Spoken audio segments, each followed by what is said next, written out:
Hello there. What is going on, everybody? Today we're talking about Star Wars X-Wing miniatures game, specifically huge ships, and have they been forgotten? It's been a long time since we've had any kind of huge ship update or the ability to play huge ships. So I want to talk about in this video what the current issues are, what you can do for now, and what we know, and some predictions and things we can infer. So those are the 4 talking points we're going to be talking about in this video today.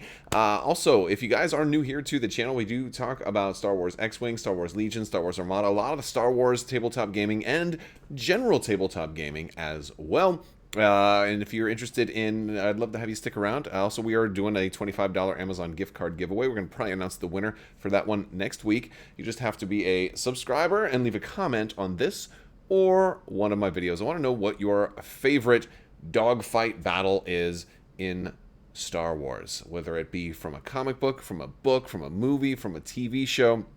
What's your favorite space battle? Actually, it doesn't even have to be a dogfight. What's your favorite space battle in Star Wars? Because I think there's so many excellent ones to choose from. Also want to thank today's sponsor, Luxury Playstyle. If you haven't, check out these freaking awesome tokens. They are absolutely amazing. They're full metal. They are double-sided. They're beautiful. On the tabletop, they're going to make you want to play your games even more. There's a huge variety of tokens that are fully compatible with Star Wars X-Wing. Also, if you use code Crabbok VIP, it's going to do 2 things for you. You're going to save 15% off of your order with that code. Also, orders of $35 or more are going to get a free Crabbok token thrown into their order. This one has got a C with the blue lightsaber nunchucks on the front, and it's got a 5 with red lightsaber nunchucks on the back.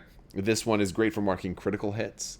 It's great for light side versus dark side. If you're just flipping a coin for maybe for an RPG, you can use force points. Use those to mark light side versus dark side points in the Star Wars RPG. You can use them for Legion to mark your commander, or for damage counters. You can use the 5 for counting a lot of extra damage when sometimes somebody gets a whole lot of damage on them. They're very multi-purpose, versatile, really cool tokens. But head over to Luxury Playstyle. Check out the game. They have lots of tokens for different games, including Legion, Arkham, Keyforge, Magic the Gathering, all kinds of that. You check it out.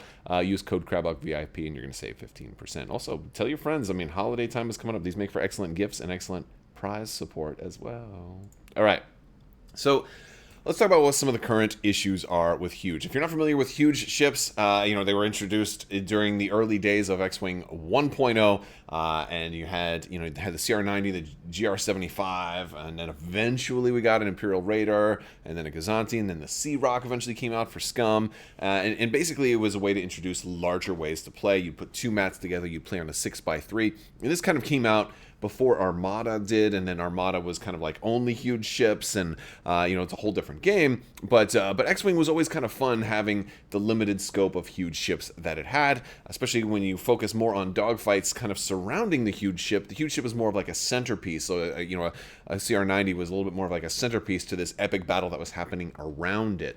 And that is also reflective of some of the battles, like certain fights we've seen in Star Wars Rebels kind of really showcase, those ace fighters flying around with a little bit of cover and protection and support from those huge ships. And that's kind of where X-Wing's epic and huge ship gameplay takes place. Fast forward into 2.0, when 2.0 came out and huge ships were finally brought into the mix. With that, although they weren't there in the initial 2.0 release, they were brought in shortly thereafter with a huge ship conversion pack.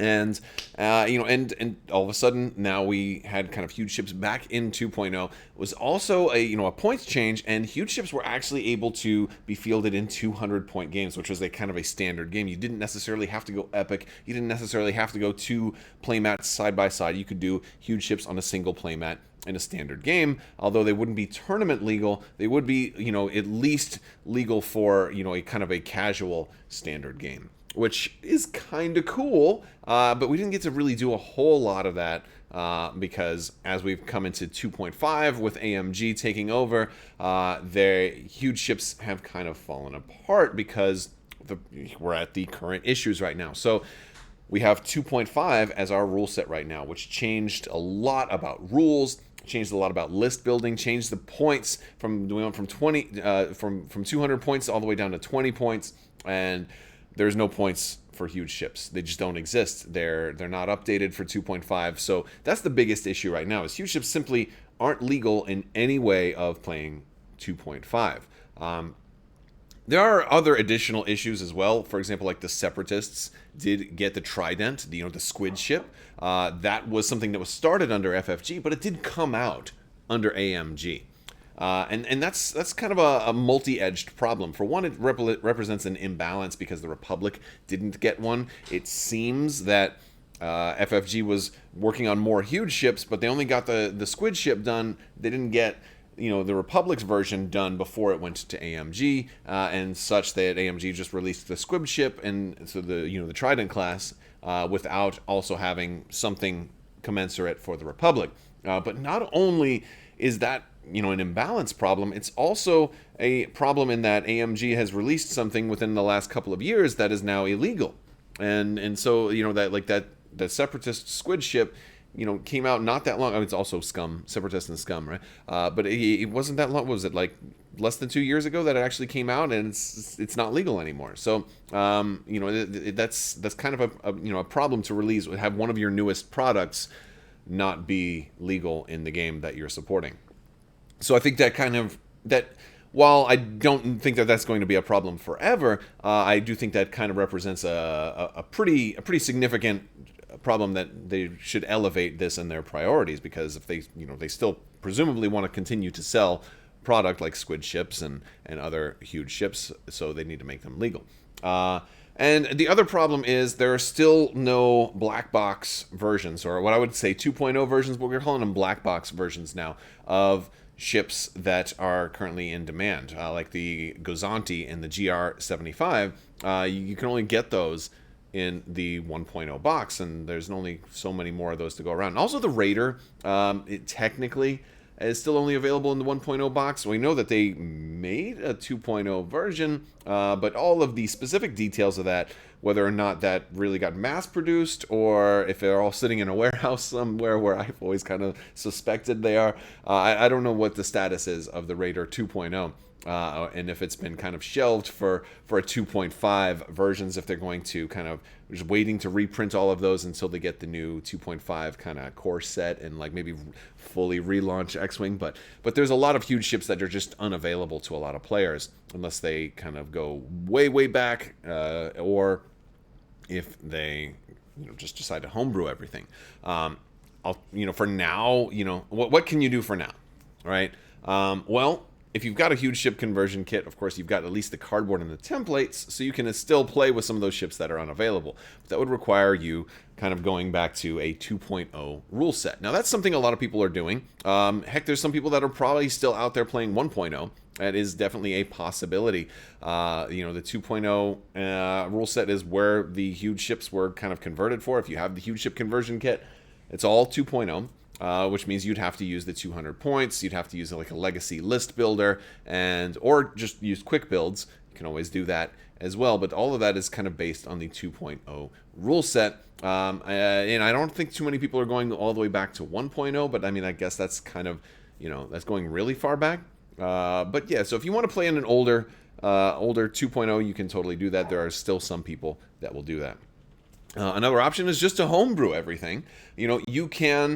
You can go ahead and take the costs of what the huge ships were under 2.0, kind of reduce that ship cost down to like 10% of what it would be otherwise, and try to run it with that. Figure out a loadout value, agree upon it with your whoever you're playing with, somewhere around about maybe 60% of what it would have been able to accommodate, and just kind of but basically agree with something with your opponent, and you can kind of homebrew it somewhere in that ballpark. That should get you a rough enough way. We can probably expect that huge ships will end up being somewhere around 10% of where they were. And then the third option is just to simply be patient. There's probably something coming eventually, right? And that kind of leads into the next point of, well, what do we know?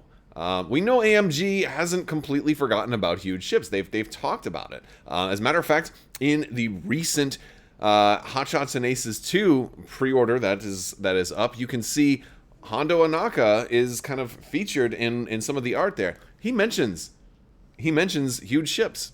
Now, granted, HotShots and Aces 2 was started under FFG, so you have to weigh that with everything. It doesn't mean that huge ships are coming in like tomorrow. So this was part of like the long-term plan back when FFG was designing all of this stuff.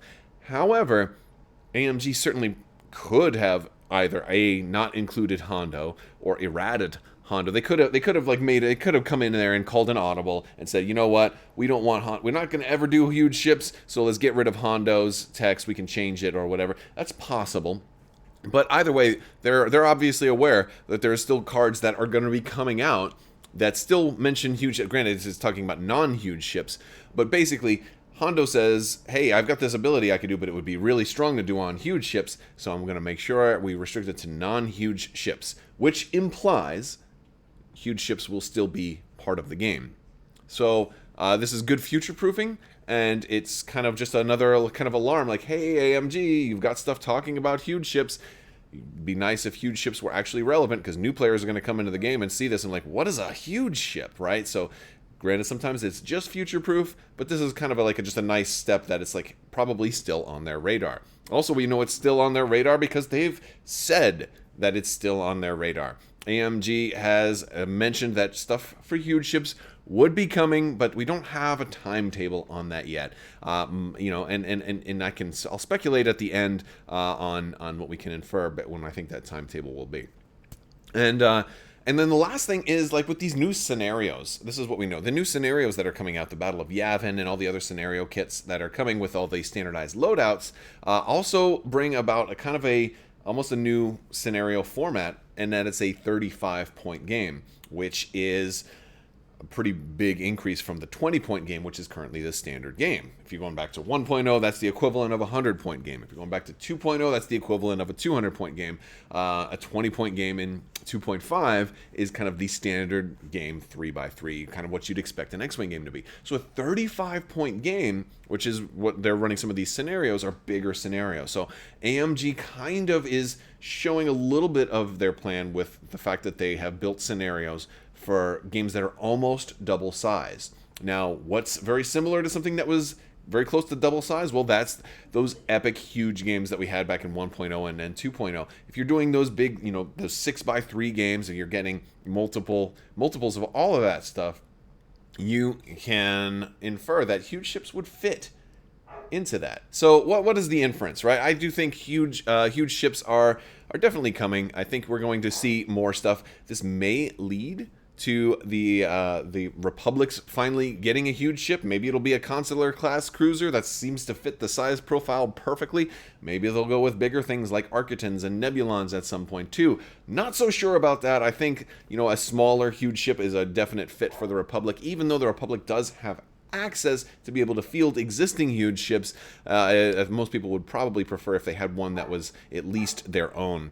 And I think the consular fits that pretty well. Now, when can we expect something like this? Likely 2023 at the earliest. I'm guessing either late 2023 or 2024 for something like this to be announced, largely because of the fact that there is a lot of uncertainty with the Star Wars license and Lucasfilm, between Lucasfilm and Asmodee. Reportedly, that is up for negotiation, and 2023 or the renegotiation. And so if that gets renewed and everything goes swimmingly, then I feel like it'll be a safer bet for them to invest the time and effort and resources into kind of bringing huge ships back into the game, because they're not cheap to produce, and it's always, it's sort of one of those things that can be potentially risky if you're going to make a massive product that might not sell or might not even be approved, and you might not be able to sell them for too long. So I feel like depending on how 2023 goes, will heavily influence the future of huge ships. And the other thing that I can infer is that when we do get huge ships, they will likely come with scenarios and standard loadouts, kind of like how our scenario kits go right now. The standard loadouts are kind of one of AMG's like hallmark things, that kind of how they do Marvel Crisis Protocol, and it's kind of how they're putting their touch on X-Wing with all of these new scenario packs. I have a feeling that they would love to do that with huge ships as well. So I don't know if that will be the only way to run huge ships in in 2.5 and beyond. But I do think it will definitely be a way. And considering that huge ships have so many options with upgrades, and that can potentially get overwhelming, if you want new players to be able to take these big, beautiful ships and have fun with them, standard loadouts are probably a really fun and easy and approachable way to go. All right, guys, that is going to do it for my video on huge ships. I don't believe they've been forgotten. I believe they're just on hold. We'll probably see something for huge ships in 2024. That's my guess. So stay patient. There's plenty of options for you to still fly them now if you want. Hopefully you found this video helpful. If you did, love for you to check out more videos that we have and stick around. I will talk to you guys later. Big thanks to my patrons for help making this channel continue. Thank you so much for your support. I will talk to you guys later. May the force be with you. Live long and prosper. Be excellent to each other. Goodbye there.